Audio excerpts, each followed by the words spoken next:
Hey everyone, welcome back to the channel. In today's video, I'm going to show you how to increase your Google Chrome download speed. It's really simple and easy. First of all, open the Chrome and type here /crodon / and flags. Click on enter. Once you are here, we are going to type here parallel downloading and then make sure that this is enabled. Click on relaunch. Now the second method, right click on the Windows Start icon and we are going to head over to run. Then type here ncpa.cpl, click on enter and then we are going to select what you are using. I am using Ethernet. Maybe you are using the Wi-Fi. Either way, we are going to right click on it and then head over to properties.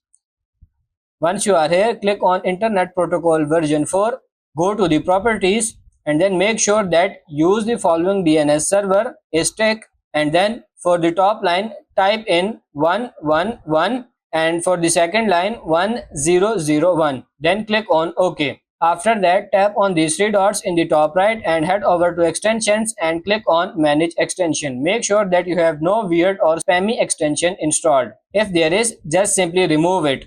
And then the last method, head over to search and type in cmd, run it as administrator, click on yes. Now you have to type here ipconfig /flush DNS, click on enter. Once you did this, restart your computer and you are good to go. So that's pretty much it for this video. That's how to increase Google Chrome download speed. I hope this video was helpful. If it is, like it and subscribe to the channel. Thank you.